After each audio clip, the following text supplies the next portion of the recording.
नमस्कार दोस्तों, मेरा नाम है जय। आप देख रहे हैं ट्रू ट्रेंड स्टोरीज चैनल को। तो दोस्तों, आज मैं जो आपको कहानी कहने जा रहा हूँ वो बेहद डरावनी है। तो प्लीज़ वीडियो को लाइक कर दीजिए। और मैंने इस स्टोरी का लाइक एम रखा है 500 लाइक्स, ओनली 500 लाइक्स एम। तो कृपया करके प्लीज़ लाइक कर दीजिए और शेयर कर दीजिए अपने सारे दोस्तों को, ताकि मैं थोड़ा मोटिवेट हूँ और थोड़े व्यूज़ आ पाए। भूतिया मंदिर भाग 1।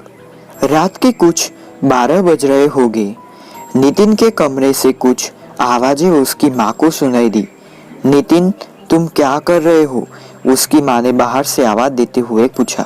एकाएक अंदर से सभी चीजों के इधर उधर गिरने की आवाजें आने लगी। उसकी माँ ने तुरंत अंदर जाकर देखा तो नितिन के कमरे के सारे सामान इधर उधर गिरा और कुछ चीजें तोड़ दी है और वह दीवार से चिपक कर बैठा कांप रहा है। वह पूरी तरह से पसीने से भीगा हुआ था। क्या हुआ बेटा? उसकी माँ परेशान होकर पूछा। उसने वही सामने दीवार की तरह इशारा करते हुए कहा, माँ, वह मुझे मार देगा। पर कौन बेटा, कौन मार देगा? एकाएक वह बेहोश हो गया और कमरे की लाइट अपने आप बंद हो गई। चारों तरफ अंधेरा फैल गया। एक भयानक सा चीखने की आवाज पूरे कमरे में गूंजने लगी, मानो कोई दानव चिल्ला रहा हो। उसकी माँ किसी तरह कमरे से बाहर आ गई और फिर चार्जर बत्ती लेकर आई तो अंदर का नजारा देख वह हिल सी गई। अंदर आकर देखा तो नितिन कमरे के ऊपर दीवार पर उल्टा होकर भयानक हंसी हंसते हुए उकड़ू मारकर बैठा है। यह देख उसकी माँ रोने लगी और चिल्लाते हुए बोली, ऐसा क्यों कर रहा है? तभी पीछे से उसकी माँ को एक धक्का लगा और उसका सिर वही टेबल से टकरा गया और वह वही बेहोश हो गई। और नितिन भयंकर आवाज में बोल उठा, मैं अब आजाद हूँ, शैतान तेरा भोग मैं लगाऊंगा। आवाज सुनकर वापस ही कमरे में सोया नितिन का छोटा भाई गोलू वहां आ गया। माँ को नीचे गिरा देख वह उन्हें उठाने लगा। तभी उसने देखा उसके बड़े भाई का चेहरा भयंकर व अजीब सा हो गया है और वह उसे ही घूर रहा है। वह चिल्लाते हुए कमरे से बाहर हनुमान चालीसा पढ़ते हुए भागा। उसे कुछ समझ नहीं आ रहा था कि क्या हुआ है। तभी एकाएक वह नीचे गिर गया और वही जम सा गया, मानो किसी ने उसे जकड़ सा लिया हो। फिर नितिन उसकी तरफ बढ़ने लगा। वह उसके पास आकर भयंकर आवाज में हंसने लगा। भैया, आपको क्या हुआ? वह हंसते हुए कहा। उसे यह पता नहीं था कि उसका बड़ा भाई अब भाई नहीं, एक शैतानी आत्मा का शरीर बन चुका है। नितिन ने उसे सुनते हुए कहा, वाह है शैतान, यह भेंट तुझे खुश कर देगी। वह गोलू को पकड़कर वही पास ही बांध दिया और न जाने क्या मंत्र पढ़ने लगा और किचन से चक्कू लाकर वही बैठ गया। फिर न जाने कहां से कई प्रकार के रंग वाले सिंदूर वहां अपने आप आ गए और कई सारे हड्डियां भी। वह सिर घुमा घुमा कर मंत्र पढ़ने लगा। गोलू चिल्लाए जा रहा था पर शायद उसकी आवाज किसी को कानों में नहीं जा रही थी। फिर नितिन बोला, शैतान, यह भेंट स्वीकार कर। यह कहकर उसने गोलू का गला काट दिया। गोलू छटपटाते हुए खून से लथपथ होकर कुछ ही देर में शांत हो गया। यह देख नितिन हंसे जा रहा था। कहे उसके अंदर समाये शैतान की आत्मा हंस रहा था। फिर वह बोला, मैं तुम्हारे पास आ रहा हूँ और भेंट के लिए। फिर वह न जाने क्या बड़बड़ाते हुए बाहर निकल गया। अगली सुबह जब उसकी माँ को होश आया तो बाहर आकर देखा तो वह रोते हुए वहीं बैठ गई।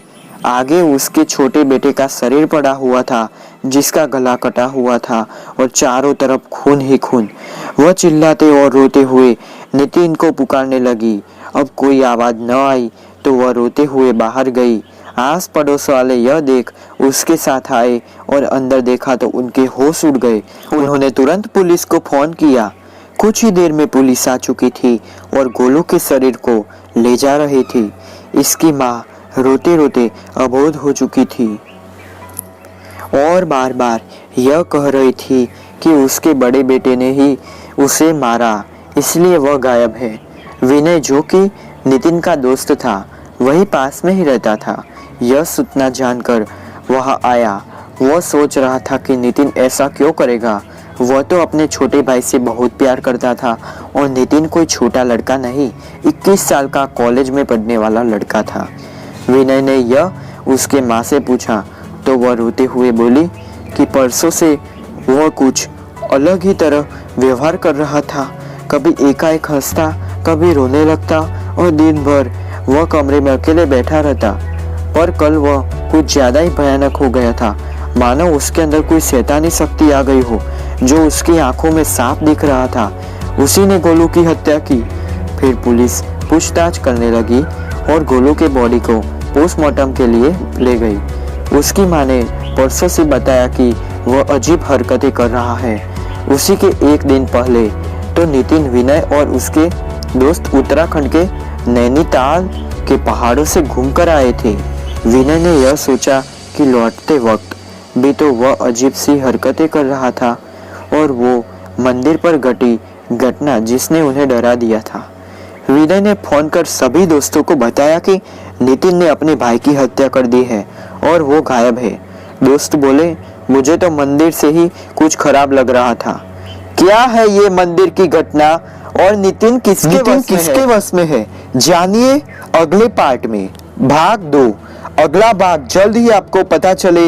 इसके लिए चैनल को सब्सक्राइब कर दीजिए ताकि आपको नोटिफिकेशन जल्दी से जल्दी मिल जाए। दोस्तों टेंशन मत लीजिए, पार्ट 2 में इसी वीडियो में बता रहा हूँ। पार्ट 3 के लिए सब्सक्राइब कर दीजिए चैनल को। धन्यवाद। भूतिया मंदिर भाग 2। इस घटना के 10 दिन पहले नितिन, विनय, शुभम और विशाल चारों बहुत खुश थे क्योंकि वे सब उत्तराखंड घूमने जा रहे थे। उन सबका ग्रेजुएशन पूरा हुआ था और फिर इस ट्रिप का प्लान किया गया। शुभम, भाई मैंने तो कुछ गर्म कपड़े ले लिए हैं, वहाँ बहुत ठंडी पड़ती है। विनय, भाई हमें भी तो पता है।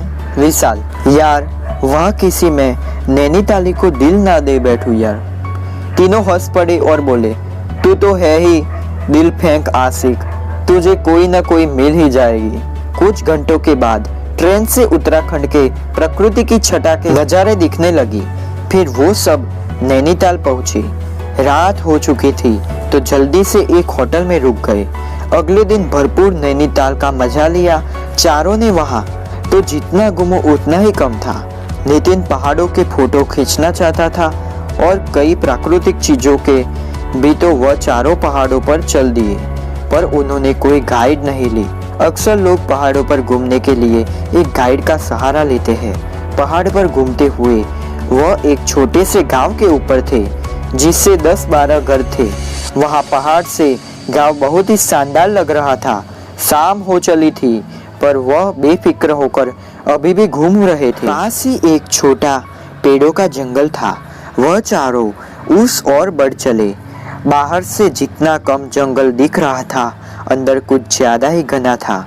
फिर उन्हें एक काला व बहुत ही पुराना एक घर दिखा, पर पास जाकर ठीक से देखा तो वह एक मंदिर था, पर बहुत ही पुराना।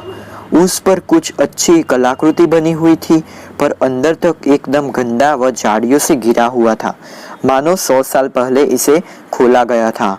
शाम अंदर रात में बदलने वाली थी और अंधेरे ने अपना कदम बढ़ाना शुरू कर दिया था। विनय ने कहा, भाई लौट चलो, रात होने वाली है।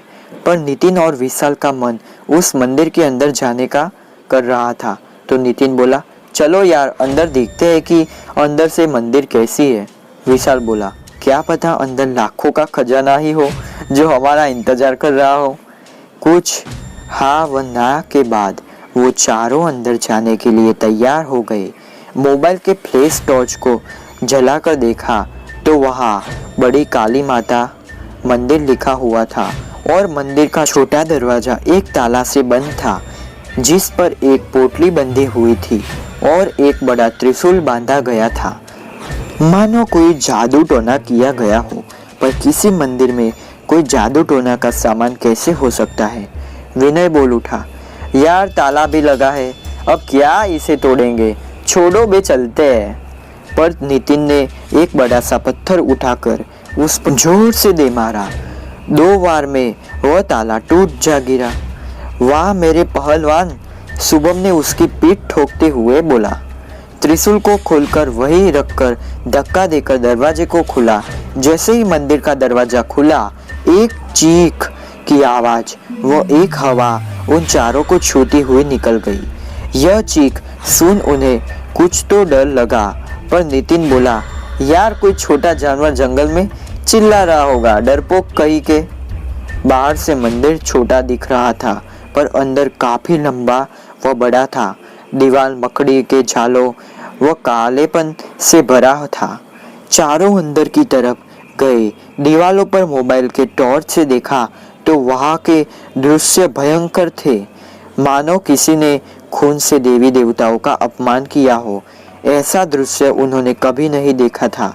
वहां ओम, जो कि हिंदू धर्म का एक पवित्र चिन्ह है, उसे उल्टा लिखा गया था और उसे काटा गया था, और एक देवता का सिर कटा हुआ था, और एक देवी के अंतड़ियों को कटकर नीचे गिरते हुए दिखाया गया था, मानो किसी ने अभी अभी खून से बनाया। वह इतनी अच्छी तरह से बना था कि एक बार देखकर ही समझ में आ सकता है कि वहां देवी देवताओं का अपमान किया गया था। विशाल बोल पड़ा, किस कुत्ते ने यह बनाया होगा साला। नितिन भी चिंता भरे स्वर में बोल पड़ा, पता नहीं कोई पगलाया होगा। फिर वह मंदिर के गर्भगृह में पहुंचे। वहां का दृश्य तो और भी भयानक था।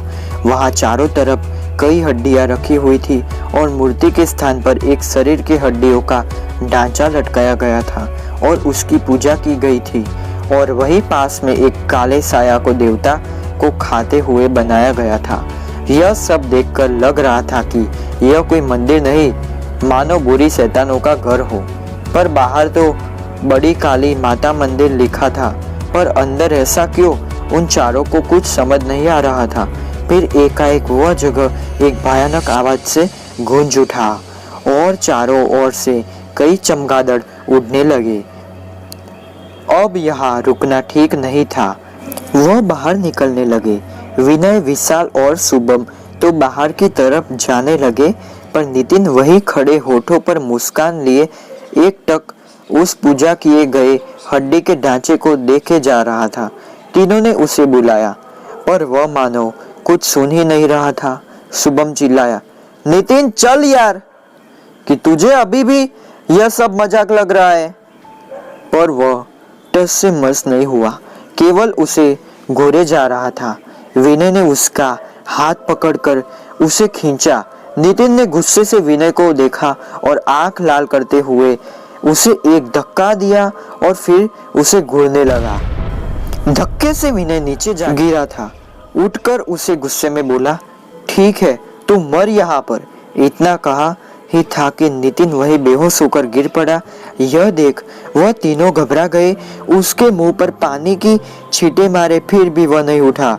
उसे तीनों उठाकर बाहर आने लगे। तभी उन्हें ऐसा लगा मानो कोई उनके पीछे खड़ा होकर गुस्से में घुर्रा रहा हो, पर अंधेरे में कुछ नहीं दिखा दिया।